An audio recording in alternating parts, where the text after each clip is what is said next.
I'm Brenda Stratman with Costa Mesa Brief, and today we are meeting with Vicki Snell, who is running for re-election for the school board in Area 1. Thank you for meeting with us today. You're welcome. So how long have you been on the school board? I've been on the school board 6 years. And what have some of your accomplishments been?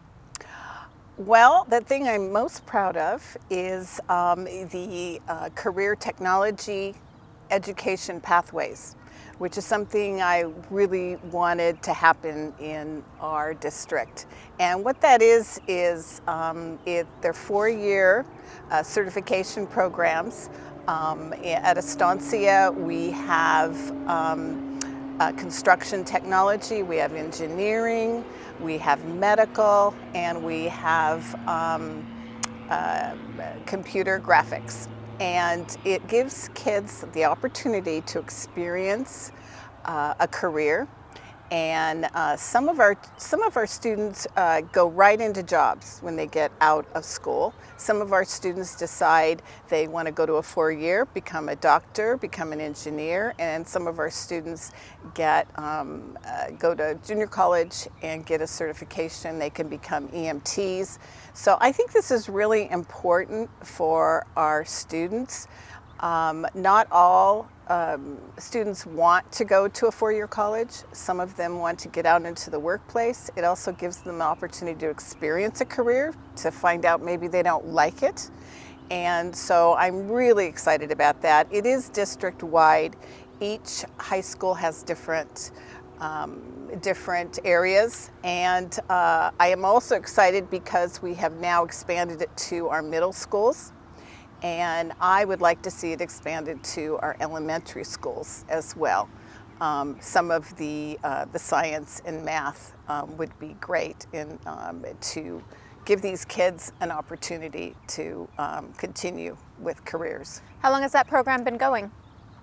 It's actually been going about 5 years. So some of the high schools had an IB program that went longer, but at Estancia it's been about 5 years. So if you're re-elected, so you've been serving for 6 years. If you're re-elected, it'll be 8 years. Does the school board have term limits? Yes, that's something that our school board did in 2018.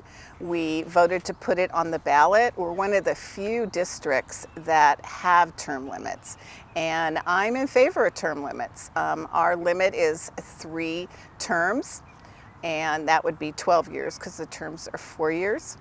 And so I'm love new blood on the school board.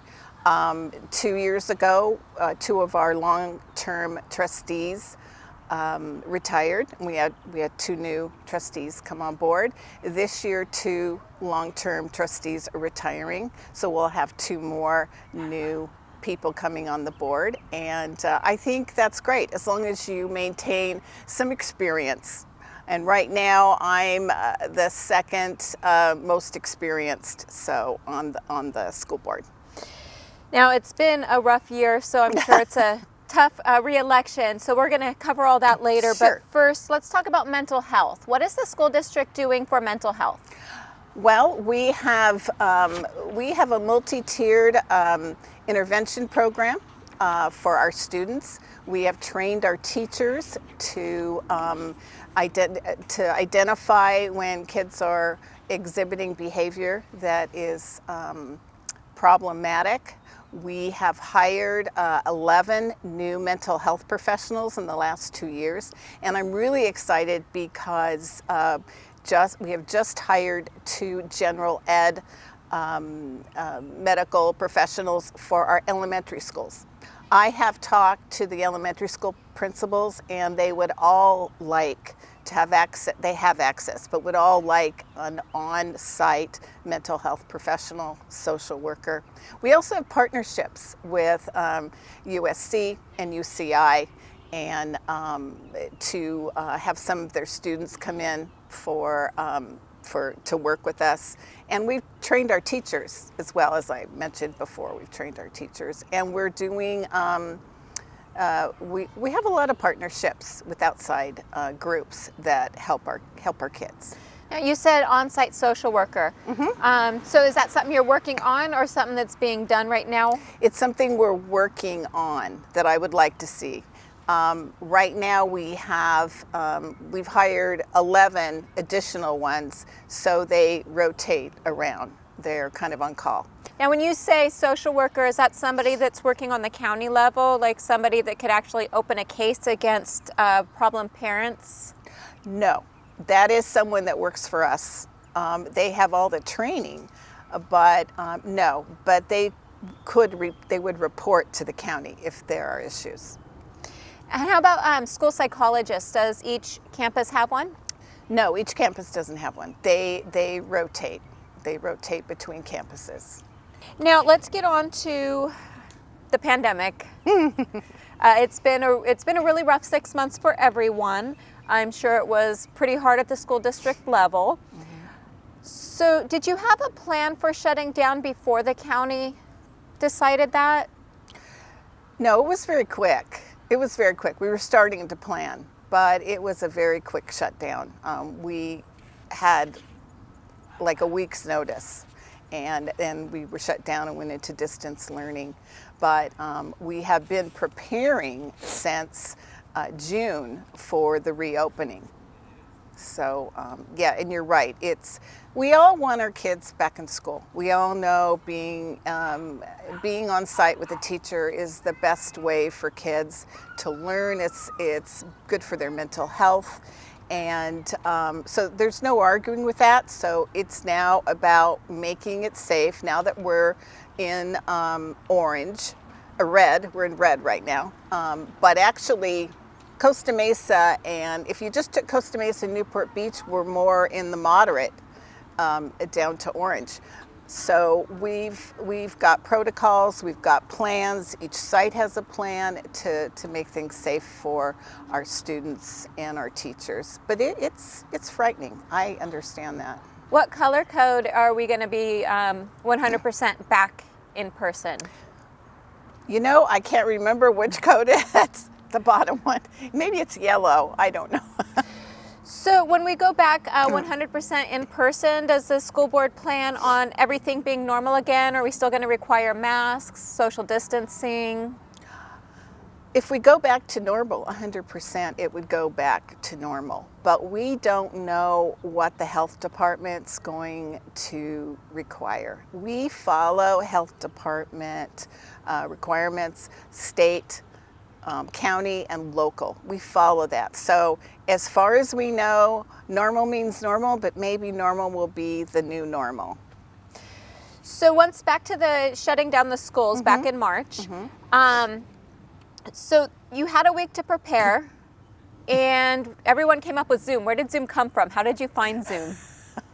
Apparently a lot of people knew about Zoom. We were the ones that didn't know about Zoom. Some people use a Google platform, but we used Zoom because we were better able to, it was more secure. We were better able to control who gets in and who, because you can imagine if you have kids in your classroom, you need to be able to control who can enter. And so Zoom was the way we decided to go, and the way most people decided to go. The good part about Zoom is we have had so much participation in our meetings. We have had usually a board meeting, maximum you have 30 people. We have had upwards of 400 people on Zoom. So there's some good things about Zoom. That is one of the things that hopefully will be our new normal, is being able to tune into things that way. Exactly. But along those lines, when you voted to reopen the schools, did you do it over Zoom or did you do it in person? Let me think. I'm sure we did it over Zoom because we haven't had in-person meetings since probably April. So I'm sure we did it over Zoom. Don't you think that might hurt the confidence of the parents sending their kids back, that you didn't want to meet in person? Yeah, it might. Because of the safety, it's safe for them. Well, for one thing, in our boardroom, we don't have plexiglass. You know, we can social distance, and we have had a couple meetings like that. But early on, we weren't aware of all the intricacies of COVID-19. So, and again, we could go back to meeting in person in the boardroom, but unless we could do a simultaneous Zoom, we would have to social distance. So let's talk about the contract with the new superintendent. Why did you vote for 2 years? The reason we voted for 2 years is because, well, first of all, he was very qualified. He had been doing a lot of projects very related. He was working on the reopening and the distance learning even in March. He has a lot of positions that he did at the district, assistant superintendent positions. He had filled in for Dr. Navarro before, and he's got 30 years experience. So your question, why did I vote for 2?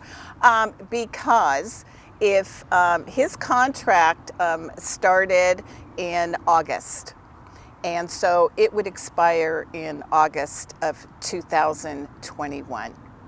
The new board members will come on December, but not really get to work until January. I didn't feel that there was enough time for the board members to get to know his work, to evaluate him, and do a search at the same time. A search takes 3 to 4 months, and during COVID, it's not a good time to search. So if we just gave him a 1-year contract, we would need to start our search in February, and that doesn't really give him enough time to, it just felt too rushed. So the other thing is he had 2 years left on his previous contract. So I believe the timing is perfect. We will evaluate him in May and decide if we want to start a search. We could start it in January. That's the best time to do a search for a superintendent. So you said he was in charge of the reopening. He was the distance learning now. Distance learning now. And I will say that he has done a great job with that. It is so much better than it was last semester. So along those lines, though, with the hybrid model, it's really going to take away, it's appearing that it's going to take away from the education from what they're doing online right now. I do have 2 boys, and I know my 9-year-old, he's going from one Zoom to the next. He's basically in school from 8:35 to 2:35, and now he's just going to be going to school from 8:35 to 10:35. How can we keep up that same learning on such a short schedule? I agree with you. And actually, I wasn't really in favor of this current hybrid. I preferred the 2 full days. 2 full days in school and 2 days on distance learning. But we got a lot of input from parents and teachers that said the kids needed to be in school every day. And so I listened to the parents and I listened to the teachers and the experts, and so I agreed to that. But personally, I thought there was a lot of issues with just, first of all, it's not as safe because one cohort comes and then leaves, another cohort comes and leaves, and so I agree with you. Yeah. So there's a lot right now with people saying that we should keep schools closed, people saying it should open. I know in Long Beach there's a bunch of parents threatening Zoom log-off protest, whereas in Los Alamitos the teachers are threatening to strike. So I know there's not really any right answer. So Costa Mesa Brief did cover the car caravan and protests. Were you able to watch that video? No, I wasn't. Okay. So a lot of the concerns they had, there was a lot of parents there with the concerns over the learning, not enough time in school. There's parents that think it's just too soon. There's teachers that are saying it's not safe enough. I don't know the final count of how many people were there, but there was 250 cars. Wow. So do you agree with any of their concerns, or? I agree with all of their concerns. Speaking as a parent and just a community member, I'm afraid too. I'm worried. I did feel a lot better when I read the reopening plan, which is on the website. It goes into detail of all the things that are being done, from plexiglass to masking. As you know, we have extended the masking to TK to grade 2, and the teachers can wear shields. There's a lot of details that have now been worked out, so I feel a lot better about it. But I completely understand parents that are concerned, completely understand. And I also understand all the parents that we heard from that are saying their children are suffering because they're at home, their mental health. And that is one reason we offered the cloud school, because that was an opportunity for parents that were really worried to keep their kids in the cloud school completely online for the entire year. So a lot of the parents that signed up for the hybrid, they're saying the lack of communication, they thought it was going to be different, it was going to be longer, so now they're upset that they didn't do cloud. Do you feel that you guys have had a lack of communication with the parents?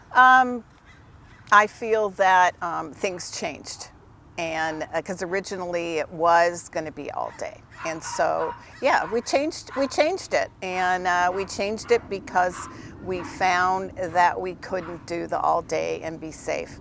But I agree with you, the parents should have an option to go into the cloud, and they are doing some exchanges, because there's some kids in the cloud that are not doing as well and they want to go back to school.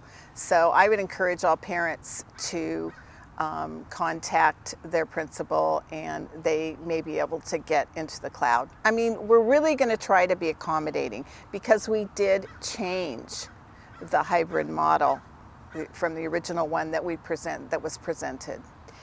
Do you think if you lose the election, do you think the new person is going to have trouble adjusting since we're in the middle of a big mess? Just like the students, they're going into new classrooms.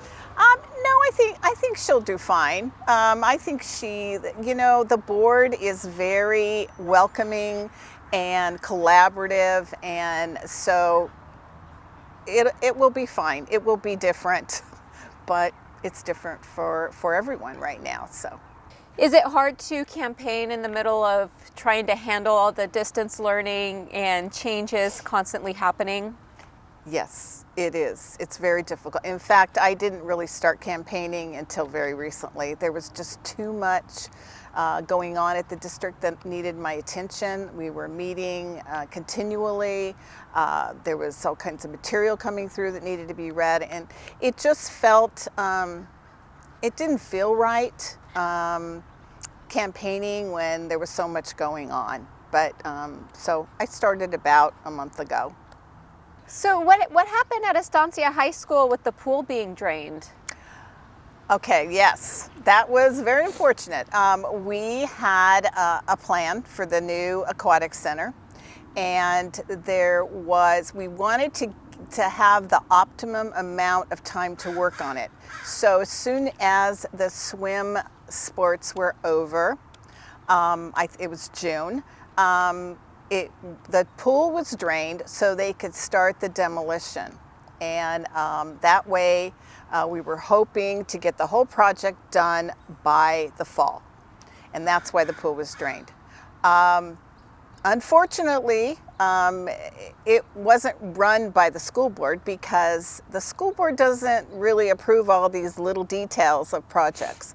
And unfortunately, there was a problem with the project, and so it was delayed. And then we decided to fill the pool back up so they could use it for the fall. And so that's what happened. Mistakes happen. And I think what's important is how you correct the mistake. And that's what we did. We refilled the pool. It did cost money to do that.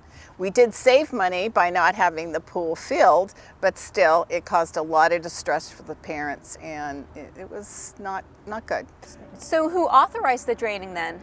The M&O person, the person in charge of facilities. M&O? Maintenance and operations. The manager of that department authorized it. So you're just not going through the alphabet? No. I didn't do it. Okay, so now from pools to poles. So Pools to poles. there was poles that were supposed to be used at Estancia and then got dumped at Costa Mesa High School. What happened there? Okay, so that was 2016. That goes back a ways. There was some issues with balls going into the neighbors' yards, the neighbors on Joanne. So there's a baseball field over that borders the neighbors on Joanne. And so it was decided to put up some netting to prevent the balls from going into the neighbors, as well as going, there was solar panels installed way before I came. So not installed in the best of places, right next to the baseball field.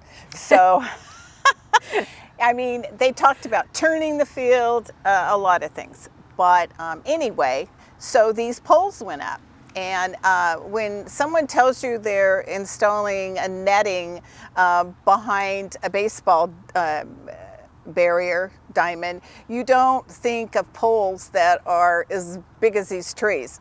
So as soon as the poles went up, I started getting calls from Joanne. And I went over and looked at it, and I was appalled because it was crazy. And to put netting up that high was nuts. So again, there are mistakes made, and so it's how you handle it, how you fix it. So we did meet with the neighbors, and the board all agreed the poles should come down. And it was a waste of money to take the poles down, you're right, but that's what we did. And again, we were not informed of the details that the poles were going to be. I'm really bad on distance. I can't tell you how high they were, but they're very high. And so they came out, and they were going to try to use them at Costa Mesa High School for some work that was over there. So they sent them over there. Unfortunately, by the time they did the project, they wouldn't work. So I believe they were sold. So with the balls going in the neighbors' yards, were any windows or anything broken? Anybody hurt? You know, I don't think so. You know, Dr. Bauermeister was principal at the time when this was going on, and so he was responding to the neighborhood complaints, and that's kind of how it went. And, you know, a mistake. So one final question. Why should the voters of Area 1 vote for you? Well, for several reasons. One is I'm sitting in this beautiful park. This is Mesa Verde Park. That's Adams Elementary School. I spent 10 years in this park, coming to this park every day with my children. And they went to that school. I'm very connected to that school, to Tewinkle, to California School. A lot of my friends' kids went there, and to Estancia. I have the experience of a parent in K through 12. And as you probably know, your priorities change as you get to every grade. So you need that overall experience in all the grades. I'm passionate about being on the school board and doing things to improve our kids' education. And I, along with my experience, I have the time. I am retired. I can dedicate myself 24/7, which is kind of what it's been lately. And you mentioned it earlier, the COVID crisis. These are challenging times, and you need some experience on the board. And with two relatively new people, two brand new people, you need to keep that experience to make those decisions, especially if and when we do a superintendent search, which is part of his contract. It's in that we will do a superintendent search, depending on how the board votes. But I'm sure it will happen. He will be considered, but that will be part of it. So that is why people should vote for me. They should vote for my experience. They should vote for my connection, my passion, and I hope people will vote for me. But my record speaks for itself. We've made some mistakes, but we've done a lot of great things, and so there you go.